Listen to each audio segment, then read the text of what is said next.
ጤና ይስጥልኝ የተወደዳችሁ አድማጮቻችን እንደምን ቆይታችኋል? ሳምንት በክፍል 1 ቆይታችን ከአርቲስት ሄኖክ ዘራብሩክ ጋር ቆይታ አድርገን እንደነበር ይታወሳል። ዛሬ ደግሞ እነሆ በክፍል 2 ልንገናኝ በተቀጣጠርነው መሰረት ተገናኝተናል። የተወደዳችሁ አድማጮቻችን ዛሬም ከክፍል 2 ቆይታችን ጋር አብራችሁ እንድትቀጥሉ በአክብሮት ጋብዛለሁ። እሺ የት ሄደን እንመርመር? እዚሁ ኢትዮጵያችን ውስጥ እንመርመር። እሺ እንግዲህ ሎሬት ጸጋዬ ገብረመድህን ከ33 ዓመት በፊት ሀሁ ወይም ፐፑ ሚለው ቲያትር ተሰርቷል። ከአርቲስት ተስፋዬ ሲማ ጋር ነው አብረን ፐርፎርም ያደረግነው። እሱ የዛኔ ሰርቶ ነበረ። እኔ ደግሞ እንግዲህ በዚህኛው ጄኔሬሽን ተጫውቻለሁ። የዛኛው ጄኔሬሽንና የዚህኛው ጄኔሬሽን ከአንድ ላይ ሆነን የተጫወትነው እዛ ላይ ነጋ ሰሙ ንጉስ የሚጫወተውን ትንሽዬ ፓርት እንግዲህ በልበለሽኛል በተወሰነ መልኩ እንመርመር የምትለውን ዲያሎግ እላታለሁ። ጣርና ጦር ለሰላም ቆምን ብለን በተማማለም ማግስት ዲሞክራሲያችን ጣር ሰላማችን ጦር ይሆናል። ይሄው ጣርና ጦር የአባቱ ውርስ ነው፣ የአባቶቻችን እርግማን ነው። ሰላምና ዲሞክራሲ እኮ አይታቀብልንም። መርገምት አለ ደማችን ውስጥ ቃል የሚያስክድ ልሳነ ብልጥ መሐላ ላይ የሚያስገለብጥ ሽምጥጥ የሚያስደርግ ባንዴ የደም ጦስ የስልጣን ውርዴ ያጥንት ከክ ስግብግብ ሰን ካለብን ከይሲ መከራ ሀበሻ በመንባል ዘር ከውልደት የተበከለ የጥቁር ፋሺስትነት ውርስ በደማችን መቅሰፍት አለ። እንመርመር እንመርመር እንመርመር እንመርመር እንመርመር የሚሉ ደግሞ አጃቢዎች አሉ አብረው የሚሰሩ። አሁንም ቆርጬው ነው እንዳይረዝም ብዬ ነው እንጂ ከዚህች በፊትም ወደ 5-6 መስመር አለች። እንዲሁም ሐሳቡን ለመስጠት ያህል ነው። አሁ ወይም ፐፑ ከረንትሊ ቆሟል። ያው እንደሚታወቀው ምናልባት መረጃም ለመሰብሰብ እንደው ከዚህ በኋላ ይቀጥላል የሚል ጥያቄ ማንስቼ ነበር። እንደማይቀጥል ነው የተነገረኝ። ያው ግን መድረክ ላይ በነበረ ሰዓት ደግሞ ያየነው ድንቅ ቲያትር ነው እንዳልከው የምንወደው የምናከብረው ያንጋፋው የሎሬት ጸጋዬ ገብረመድህን ስራ ነውና እናመሰግናለን። ይሄን ያንተ ምንመርመር ስለተጫወትክልን። እኔም ተሚሰማች ይሄን ቲያትር ያዘጋጀው አጋጣሚ ያው በትወናም አብሮኝ የሰራው አርቲስት ተስፋዬ ሲማ ነው። በዝግጅትም ራሱ አርቲስት ተስፋዬ ሲማ ነበር። አርቲስት ተስፋዬ ሲማ ነው። አድማጮችም ያስታውሱታል ብዬ አስባለሁ። ከዚህ ቀደም እንግዳችን ነበር። በጣም በረጅም ጊዜያት ሆኖታል። እንደጀመረ አካባቢ ገና ቲያትሩ ሊጀምር አካባቢ እንግዳችን መጀመሪያ እሱን ኦነር ለማድረግ እሱን ለማክበር ሄኖክ የታገኝ ልጅ የሚባል ሰው ነበር ኢቨንት ያዘጋጀው። ከዛ በኋላ ለምን አይሰራም ተብሎ ሰራ ነው ማለት ነው። ያ ይሄ ነው ያለው ነገር። አዎ በዚህ አጋጣሚ እንደው ካነሳ ነው አይቀር ያው ሀሁ ወይም ፐፑ ላይ ጥቂት ናችሁ ያላችሁት። ያ ማለት ምን ማለት ነው? ልክ እንደሌሎች ቲያትሮች በርካታ ተዋናዮች አይደለም የተሳተፉበት። ጥቂት ሆናችሁ ግን ድንቅ ትወናን ደግሞ ያሳያችሁበት መድረክ ስለሆነ እኔም ስላየው እንደው ከአርቲስት ተስፋዬ ሲማ ጋር መለስ ስላርገህና ብዙዎችን በኪነ ጥበቡ ዘርፍ ብቁ እንዲሆኑ አደረጉ ከመላቸው አንጋፋ ሰው መካከል ነው። እንደው ካንተስ ጋር ባላችሁ ቅርበት ወይ ማመስገን የምትፈልግ ከሆነ ወይ በዛ አጋጣሚ ማለት የምትፈልገው ነገር ካለ ግን እሱን አንስተን ወደ ሌሎች ጥያቄዎች እናምራ። እሺ እንግዲህ እሱን አርቲስት ተስፋዬ ሲማን ኦነር ለማድረግ ስንሰራ እኔም በጣም ስለማከብረው በጣም ብዙ ሰዎችን በዚህ በኪነ ጥበቡ አስተምሮ ያፈራ ሰው ስለሆነ ሪስፔክት ስለሚገባው እኔም አብረን ሰራን። ከዛ በኋላ ኦልሞስት ለ1 አመት ይሆናል አብረን የሰራነው። ጥሩ ጊዜ ነበር ያሳለፍነው። እሱም ታናሽ ነው ብሎ ሳይንቀኝ እኔም ታላቄ ነው ብዬ ሳልፈራ በነጻነት በአክብሮት ጥሩ ጊዜ ነው ያሳለፍነው። ከልጆቹም ጋር አብረው የሚሰሩ ልጆች ነበሩ። ወደ 5 የሚሆኑ 4 ተዋናይ እንዴት ፕሮዳክሽን ማናጀር ትወናውም ላይ ያለችበት በአጠቃላይ ተከባብረን ሰርተናል። ግርማ የሚባል ወዳጄም የሆነ ጊዜ በኋላ እኔን ተክቶ እንዲሰራ ያደረኩበት ሁኔታ አለ። እሱም በጣም ቅን የሆነ ሰው ነው። እሱንም ማመስገን እወዳለሁ።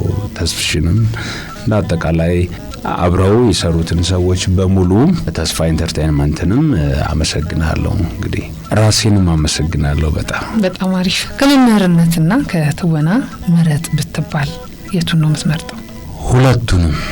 ሁለቱንም የሚባል መልስ የለም። ምክንያቱም ትወናውንም ባቆም እያስተማርኩ ተውናለሁ፣ ማስተማሩን ባቆም እየተወንኩ አስተምራለሁ። ስለዚህ ሁለቱንም አላቆምም። አብረው የሚሄዱ ነገሮች ናቸው። ኢቭን ማስተማር ባቆም እንኳን የአክቲንግ ትሬኒንግ ወይንም ከስፖርቱ ጋር የተያያዙ ትሬኒንጎችን መስጠት አይቀርም፣ ማስተማር አይቀርም። ስለዚህ ሁለቱም የሚቀሩ ነገሮች አይደሉም። ይሄው ነው። ስለዚህ አልፋታቸው በፍጹም የሚለው እግዚአብሔር ጤናውን ይስጠን እንጂ ያለንን ነገር ሼር ማድረግ እኮ ጥሩ ነው። ሰው ያለውን ሼር ያደርጋል። ገንዘብ ያለው ገንዘብ ይሰጣል፣ ሀሳብ ያለው ሀሳብ ይሰጣል። ሀሳብ ይሰጣል ብቻ ሳይሆን ይሸጣልም። ከዛ ደግሞ እውቀትም ያለው እውቀቱን ለሌሎቹ ያጋራል። ሰው እኔ በምችለው መስጠት ያለብኝን ነገር እሰጣለሁ። ደግሞ ሀሳብ ከመናሪያ ከሄዳል አጋጣሚ ሀሳብ እናሳፍራለን ነው መራች። ጥላችሁኝ እንዳትሄዱ፣ ሀሳቤ እንዳይቀድመኝ። መልካም። እንደው የአቡነ ጴጥሮስ ፊልም ስራ ደግሞ ከቅርብ ጊዜያት በፊት መጠናቀቁን ሰምቻለሁ። ትልቅ ስራ ነው። በመሰራቱም ከተደሰቱት መካከል ነኝ። እንደው ባንተ ትዝብት ግን ስራውን በጥቅሉ እንዴት ተመለከትከው? ስለ ፊልሙ ማለት የምትፈልገው ነገር ካለ ብናነሳ። ጥሩ ስራ ነው። ለዛ መመረጥ መታደል ነው። መውጣቱ አይቀርም፣ ግን ያልወጣ ስራ ላይ ማውራቱ ተገቢ ስላልሆነ ሁሌም አደርገው ነው። ለማንኛውም ስራ ቲያትርም ይሁን ፊልምም ይሁን አሁን የጀመርኩት ቲያትር አለ። አሁን ልምምድ ላይ ነን። ስለዛ አላወራውም።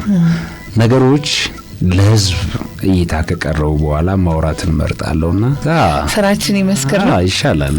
በጣም በትልቅ ደረጃ የተሰራ ስራ ስለሆነ እያንዳንዷ ነገር መለቀም መሰራት ስላለባት ነው እንጂ ምንም ወደ ኋላ የሚጎትተው ነገር የለም። ይሄ በመልአተ ጉባኤ ታይቶ የጸደቀ ነገር ስለሆነ የሀገራችንም ታሪክ ስለሆነ ምንም ጥያቄ የለውም። በዚህ ሀሳብ አይግባችሁ፣ ጊዜውን ጠብቆ ይወጣል ማለት ነው። ስለ አጠቃላይ ሙቪው ግን ሁሌም ጊዜው ሲደርስ የዛኔ የምናወራበት ጉዳይ ስለሚሆን አሁን ቀድሞ እንዲህ ማለቱ እንደባለፈው ማጓጓት ነው የሚሆነው እንደ ትሬለሩ።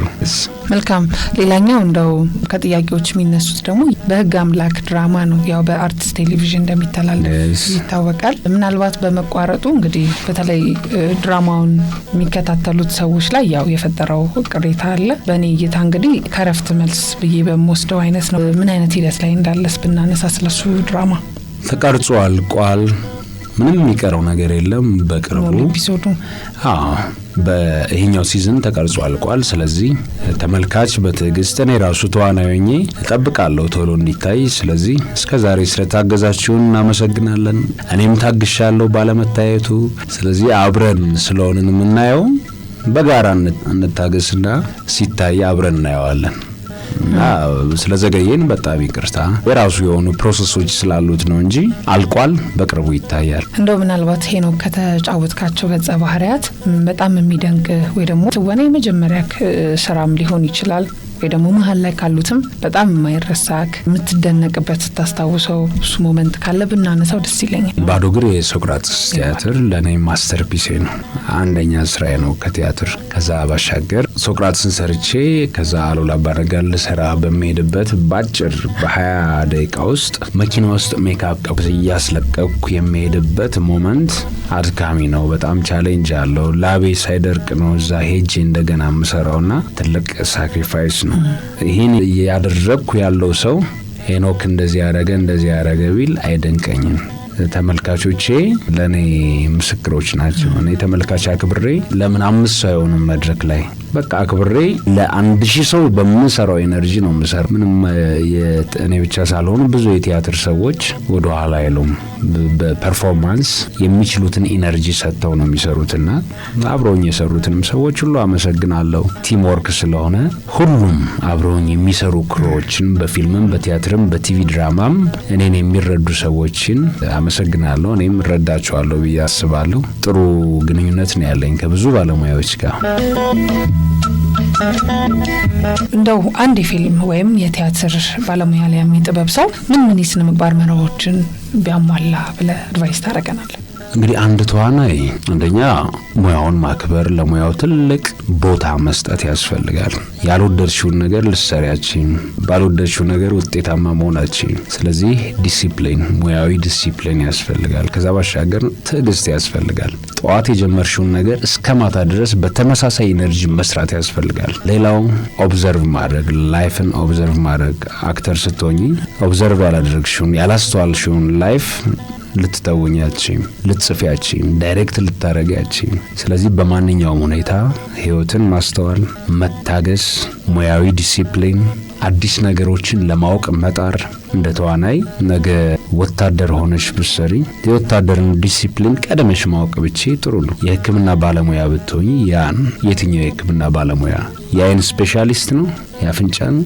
ከአንገት በላይ ከአንገት በታች የእጅ፣ የቆዳ፣ የአጥንት፣ የልብ፣ የኩላሊት የትኛው ዶክተር ነኝ? የትኛው ስፔሻሊስት ነኝ? ይህን ሁሉ ማወቅ ያስፈልጋል። ዝም ብሎ ዶክተር ብቻ አይደለም። መምህር ስትሆኚስ ኤሌመንታሪ መምህር፣ ሃይስኩል፣ ዩኒቨርሲቲ፣ የቅኔ መምህር የትኛው መምህር ላይ ነው ያለ ነው? ኳስ ተጫዋች የትኛው እድሜ ላይ? ከአንደር 13 ከ13 ዓመት በታች ከ15 በታች ፕሮፌሽናል ኤቢሲ የሚባሉ ነገሮች አሉ። ጋዜጠኛ ሲኒየር ጋዜጠኛ ጀማሪ ጋዜጠኛ ወይስ 20 ዓመት ያገለገለ ምን ላይ የምትሰራ ጋዜጠኛ ነች? እነዚህን ሁሉ ስፔሲፊክ አድርገን መርጠን መስራት ካልቻለን አክቲንጋችን ጄኔራል ይሆናል ማለት ነው። ዝም ብሎ ለሰው ግልጽ የማይሆን አክቲንግ ይሆናል። ስለዚህ ሁሌም በአክቲንግ ደረጃ በተቻለ መጠን ዲፕ ድረስ ሄደን የዛን ሰው ባህሪ፣ ስነ ልቦና፣ አለባበስ ብዙ ነገሮች አሉ። እነዛ ማወቅ ተገቢ ነው ብዬ አስባለሁ። ለዛ ዲሲፕሊንና ትዕግስት ያስፈልጋል። ከትወና ጋር የይጂ ማነሳው ነገር እኔ ብዙ ጊዜ እኛ ሀገር ላይ የገጸ ባህሪ መመሳሰልን አስተውላለሁ። አንዳንድ ጊዜ ሄኖክ ፖሊስ ሆኖ የሚሰራ ከሆነ በተመሳሳይ ሌላ ቦታ ላይ ወይ ኢንስፔክተር ወይ ኮማንደር ሆኖ ተመሳሳይ የጸጥታ አስከባሪ ሆኖ የመታየቱ ነገር፣ አንድ ተዋናይ ሌባ ከሆነ ሪፒትሊ የሌባውን ካራክተር ይዞ የመስራቱ ነገርና ያ በሰዎች ዘንድ እሱ እንትንን ብቻ ነው የሚሰራው የሚለውን ነገር ወይ ደግሞ በእናንተ ቋንቋ ካራክተር ስፔሻላይዜሽን ተብሎ ይወሰድ ይሁን አይሆን አላቅም። ምናልባት ግን እንደው ባንተ ስይታ አንድ ሰው ሊጫወተው የሚገባው ገጸ ባህሪ የተለያየ ቢሆን መልካም ነው ወይስ ደግሞ ባንዱ ገጸ ባህሪ ላይ ልዩ ብቃት ካለው እሱን በተደጋጋሚ ቢሰራ ነው ጥሩ የሚሆነው የሚለውን እስቲ ሙያዊ ሀሳብን ብታጋራን። አንዳንዴ ፊዚካል አፒራንስ እና ያለሽ ተሰጥኦ ልዩ ተሰጥኦ ማተር ያደርጋል። ለምሳሌ ጃን ክላውድ ቫን ዳም ብዙ ጊዜ አክሽን ፊልሞች ነው የሚሰራው። ታይፕ አክተር ልንለው እንችላለን፣ ግን አሳምኖ ነው የሚሰራው። በቃ አይምሮአችን ላይ ቫን ዳም ሲባል የአክሽን ፊልም ነው የምንጠብቀው። ስኮት አድኪንስ የሚባል አለ፣ ማይክል ጄ ዋይት አለ፣ ወይንም እነ አርኖልድ ሸዋርዜኔገር አሉ። እነዚህ የሚሰሩት ሁሉ አክሽን ነው። ማርሻል አርት የተማሩ ናቸው አብዛኞቹ። እነዚህን ማርሻል አርት የተማሩ አክተሮች አምጥተን ሮማንስ ላናሰራቸው እንችላለን። ቢኮዝ የተለየ ተሰጥኦ ስለሚፈልግ እነዚህ አካላቸው የዳበረ የተለያየ የአርት ችሎታ ያላቸው ወይንም የማርሻል አርት ችሎታ ያላቸውን አክተሮች ስናመጣቸው ብዙ ጊዜ አክሽን ነው የምንጠብቀው። እነዚህን ታይፕ ልንላቸው እንችላለን፣ ግን በዛ ካራክተር በዛ ጄነር ይታወቃሉ። በዛ ነው የምናውቃቸው በአብዛኛው አይደለም። ኮሜዲ ላይ ለምሳሌ ጂም ኬሪን ልናመጣው እንችላለን፣ ታይፕ አክተር ልንለው እንችላለን፣ ግን ጎበዝ አክተር ነው። ምንም ነገር ሆኖ መስራት የሚችል አክተር ነው አይደለም። እኛ ሀገር ጋር ስንመጣ ብዙም ሌላ የተለየ ተሰጥኦ ማያስፈልገውን ነገር ታይፕ አድርገን ልናመጣ እንችላለን። ስለዚህ ተሰጥኦ የሚያስፈልገው ነገር ከሆነ የተለየ ችሎታ የተለየ አክሽን የሚያስፈልገው ነገር ከሆነ እነዛ ሰዎች ተመርጠው ነው የሚሰሩት። እኔ በተለይ እንደኛ ሀገር ሁኔታ ስንመጣ ደግሞ የተለያየ ገጽ ባህሪ መጫወት which is good ጥሩ ነው።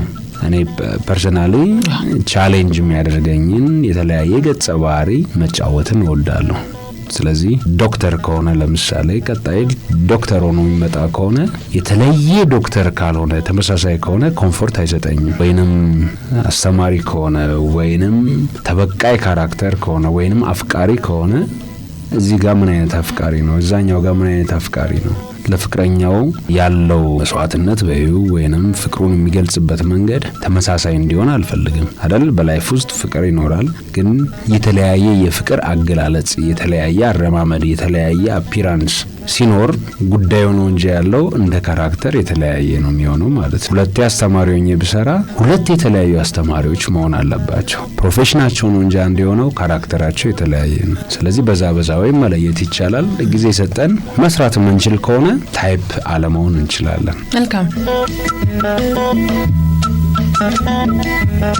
ሀረግ ፊልም ሲቀረጽ አዶላ አካባቢ እዛ አካባቢ ስለነበራችሁ ያው አጋጣሚ እዚሁ ክላስ ነበረና አዲስ አበባ መጥተህ ክላስ መግባት ያልቻልክበት ሁኔታ እንደነበር ተነስቶ ነበርና እሱን ሞመንት እንዴት ታነሳዋለህ? ለምያው ታስፈቅጃለሽ ምንም ሚስ የምታረጊበት ሳታመቻች የምትሄጂበት ነገር የለም። ነገር ግን አንዳንዴ ቀረጻ ከአቅም በላይ ሆኖ ቀኑ ይገፋና ካስፈቀድሽው ቀን ሊያልፍብሽ ይችላል። ስለዚህ ዛኔ ነገሮችን ማስተካከል ደውሎ እንደዚህ ተፈጥሮ ነው እንደዚህ አንደርስታንድ ስለሚያደርጉኝም ስለሚረዱኝም እነሱን ነገሮች ማስተካከል ስለሚቻል ሄደሽ ለምሳሌ በሳምንት ውስጥ 10 ክፍለ ጊዜ የምትገቢ ከሆነ 15 ታደርጊዋለሽ ለማካካስ የባከነውን ነገር። ከሌሎች መምህራንም ገፍቶ የሄዱ ካሉ ከነሱም ክፍለ ጊዜ እየተዋሽ እየተቀበልሽ እንዲደርሱ ማድረግ ይቻላልና አንዳንዴ ከአቅም በላይ የሆነ ነገር ሲኖር ፊልም በቃ ጨርሻለሁ ቀኔን ብለሽ አቋርጠሽ የምትመጭበት ሁኔታ አይደለም። እዚሁ አዲስ አበባ ቢሆን ችግር የለውም። ክፍለ ሀገር ከሆነ ግን እንደምንም መጨረስ ይኖርብሻል። ያሰብሽው እነሱም ያሰቡት 5 ቀን ሊሆን ይችላል 10 ቀን ሊሆን ይችላል። 10 ቀን አስቤ 15 ቀን ከመጣ ምን ማድረግ ይቻላል? አቋርጠሽ አትመጪ። አብሮሽ የሚሰሩ ሰዎችንም ማስቀየም ነው የሚሆነው። ከዛ ደግሞ የራስሽም ስራ ነው። ስራው እንዲበላሽ አትፈልጊም። በቃ አጋጣሚ ሆኖ ሁኔታዎች የአየር ሁኔታ ሊያዘገየው ይችላል። ዝናብ፣ ፀሐይ አለ፣ መብራት አለ፣ ብዙ ነገር አለና እነዛን ነገሮች ስለምረዳ የማንንም ጥፋት እንዳልሆነ ስለሚገባኝ ቀን አሳልፌ እሰራለሁ። እዚህ ጋር ማስረዳቸዋለሁ። ሁሉም ጭንቅላት ያለው ሰው ነው፣ ይረዳሉ፣ አንደርስታንድ ያደርጋሉ። በህይወትህ ከባድ ጊዜ የምትለው ካለ ዛሬ ላይ ሆነክ ያማለፈ የምትለው አይነት ሞመንት በህይወትህ ካለ? ወይ አለ። ያው ምንም ለኔ ከባድ ነገር አይደለም። ከባድ ቢሆንም እግዚአብሔር ላይ ያስችል አይሰጥም ይባላል። ብዙ ምናልፋቸው ከባድ ጊዜያት አሉ። የሰው ልጅ በፈተና ውስጥ ነው የሚያልፈው። ፈተና ያጠነክርሻል፣ ያበረታሻል። ከዛ ደግሞ ነገ የተሻለ ነገር እንደሚመጣ ታውቂያለሽ። ብታውቂው ደግሞ በእግዚአብሔር ነው። እግዚአብሔር መልካም ነው። ሁሉም ያልፋል፣ እግዚአብሔር ያሳልፋል ይላልና መከራ ሁሉ ያልፋል። መከራው የሚያልፈው ግን በእግዚአብሔር ነው። እኛ ምንም አቅም የለንም። እኛ የሱ ፍጥሮች ቅንጣቶች ነን። ስለዚህ እንደሚያልፍ መተማመን አለብሽ በእግዚአብሔር። ደካማ ከሆንሽ ፌል ታደርጊያለሽ፣ ትወድቂያለሽ። እግዚአብሔርን መመኪያ አድርጊ። እግዚአብሔር በብዙ መንገድ ይመጣልሻል። በማን እንደሚመጣልሽ አታውቂም። ግን እሱ ጋር እምነት ካለሽ ተራው ነገር ተራ ነው፣ አይደንቅሽም። ሰውን ወደጂ ሁሌም ስትነሺ፣ ስትኖሪ፣ ስትሰሪ መልካም ሆነሽ ስሪ። ይሄ ብልጣብልጥነት ሳይሆን መልካምነት፣ ብልህነት፣ የጥበብ መጀመሪያው እግዚአብሔርን መፍራት ነው አይደል የሚባለው። እሱን ፈርተሽ ስራሽን በአግባቡ ከሰራሽ ወደቂ ትነሻለሽ። ይዳዝም ማታ ምንም ችግር የለውም። እግዚአብሔርን ካሻ አትወድቂ እና ብዙ ቻሌንጆች ይመጣሉ። አንቺ ገጥሞሽ አያውቅም? ያውቃል። እኔ እንዴት ነው የማይገጥመኝ ሰው አይደለሁ። ሌላው እንዴት ነው የማይገጥመው? ብዙ ነገሮች ይኖራሉ። ኢሹ ከራስ ጋር ለመስማማት ይሆናል፣ ከሰዎች ጋር ለመስማማት ይሆናል፣ በስራ አለመሳካት ሊሆን ይችላል፣ የጤና ጉዳይ ሊሆን ይችላል። በጣም ብዙ ኢሹዎች ነው ያሉት፣ ብዙ ጉዳዮች። እነዛ ሁሉ ፈተናዎች ናቸው። ስለዚህ እነዛ ሁሉ ፈተናዎች ደግሞ የሚያልፉት በእግዚአብሔር ነው። እግዚአብሔር ሁሉንም ያሳልፋል። ከዛ ደግሞ ቻሌንጅ ይመጣል፣ ያልፋል። እንደዛ ያለ ይቀጥላል። ህይወት የምጣፍጠው እንደዛ ስትሆን አይደል? አሊያማ ይሰለቸናል እኮ። እውነት ነው። እንደው የመጨረሻ ጥያቄ ነው፣ ምናልባት አንተ ማለት የምትፈልገው ነገር ካለ አንደኛ እግዚአብሔርን አመሰግናለሁ፣ ቤተሰቦቼን አመሰግናለሁ ለዚህ ደረጃ ስላደረሱኝ፣ በዙሪያ ያሉ ባለሙያዎችን፣ ወዳጆቼን፣ ተመልካቾቼን፣ አክባሪዎቼን። እነሱ ባይኖሩ ለማን ነው የምሰራው? እነሱን ሁሉ አመሰግናለሁ። ለኔ መልካም የሚያስቡ ሰዎችን ሁሉ፣ የኔን መሳካት ውጤታማ መሆን የሚያስቡ ሰዎችን ሁሉ ትልቅ ክብር አለኝ። አመሰግናለሁ። እግዚአብሔር ይጠብቃቸው። ከዛ ባሻገር ኢትዮጵያ ሀገራችንን እግዚአብሔር ይጠብቅልን። ቢካዝ ሀገር ባትኖር፣ ሀገር ሰላም ባትሆን ምንም ነገር መስራት አይቻልምና ሁሌም ሰላም እንድትሆንልን እፈልጋለሁ። በመላው አቅጣጫ፣ በሰሜን፣ በደቡብ፣ በምዕራብ፣ በምስራቅ ማንም ሰው ያለ ምክንያት እንዲሞት አልፈልግም። እንደ ሰው እግዚአብሔር እንደፈጠረን ፍጡር የሰው ልጅ በማይረባ ተራ ነገር እንዲጠፋፋ አልፈልግምና ወደ ሰውነታችን ተመልሰን ፊትም ሰው ነበርን፣ ኢትዮጵያ ፊትም ታላቅ ነበረች። አሁን መለወጥ፣ መልካም ነገር ማሰብ፣ ከኢትዮጵያ አልፎ ለአፍሪካ ጥሩ ነገር መስራት የምንችልበትን ነገር ማሰብና ማድረግ፣ መለወጥ፣ አይምሮአችንን ማስፋት ያስፈልጋል። ከዛ አም ሂውማን ሰው ነኝ፣ ከኔ በላይ ማንም የለም ሳይሆን እኔም የበላይ ነኝ፣ እሱም የበላይ ነው። ሁላችንም ትልቅ ፓወር አለን። ማን የሰጠን ፓወር? እግዚአብሔር የሰጠን ፓወር። ይህን ፓወር፣ ይህን ኃይል ቦንድ አድርገን አንድ ላይ ሆነን ሰርቫይቭ ለማድረግ ለመኖር፣ ለመተጋገዝ መጣር ነው ያለብንና ኢትዮጵያ ብቻ አይደለም አፍሪካ፣ ዓለም ሰላም እንድትሆን እመኛለሁ። ዓለም ሰላም ስትሆን እኛም ሰላም እንሆናለን። ብቻችን ብንኖር ምን ዋጋለሁ? ምንም አይደል። የኔ መኖር ነው ያንቺም ለኔ የሚል የነ ጆኒ ራጋ ሙዚቃ አለ። የዛኔ የቆየ ሙዚቃ ነው እሱ። ሙዚቃ ወደዋለሁ። ኤኒዌይስ አንድ ስንኖር ነው የሚያምርብንና ይሄው ነው እንግዲህ። ብቻ ሀገራችን ሰላም ትሆንልን። ከምንም በላይ ያው ከራሳችን ስንነሳ ሀገራችን ሰላም ስትሆን ወደ ሌላውም እናልፋለን እንጂ ሀገራችን እየጠላን ሌላውን ዓለምን ወዳለው ማለት አንችልም። ኢትዮጵያን ጠልተን ከኢትዮጵያ ነው የምንጀምረው። ወደ አፍሪካ እንሄዳለን፣ ከአፍሪካ ወደ ዓለም እንሄዳለን። ይሄው ነው። መልካም። መጋበዝ የምትፈልገው ሙዚቃም ካለ እንረጥልን።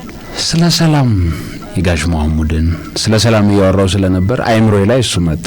ሰላም የሚለውን የጋሽ መሐሙድን ሙዚቃ ጋብዤልኝ። በዚህ አጋጣሚ በጣም ነው ማከብረው። ሀገሩን አክብሮ አገልግሎ ምንም ሳይፎርሽ እንዳከበር ነው። በእኛ እድሜ ከኛ በላይ በነበሩት የኢትዮጵያ ሕዝቦች በዓለም ላይ ሁሉ ትልቅ አክብሮት፣ አድናቆት ያለው ትልቅ ድምጻዊ ነውና ጋሽ መሐሙድን በህይወት ያለ በዚች አጋጣሚ ስለመረጥኩት አይምሮ ላይ ነው የመጣው። ስለመረጥኩትም ሙዚቃውንም ስለጋበዝኩትም እንደውም ደስተኛ ነኝ በጣም እጅግ አድርጌ ነው እኔ ደግሞ ማመሰግነው። የተወደዳችሁ አድማጮቻችን የመናኸሪያ ማረፊያ እንግዳ መሰናዷችን በዚሁ አብቅቷል። ሳምንት በሌላ እንግዳ እስከምንገናኝ ድረስ ቸር ያቆየን። እኔም መናኸሪያ ሬዲዮ ጣቢያን 99.1ን በጣም አመሰግናለሁ። እንግዳ አድርጋችሁ ስለጋበዛችሁኝ ደስተኛ ነኝ። አመሰግናለሁ።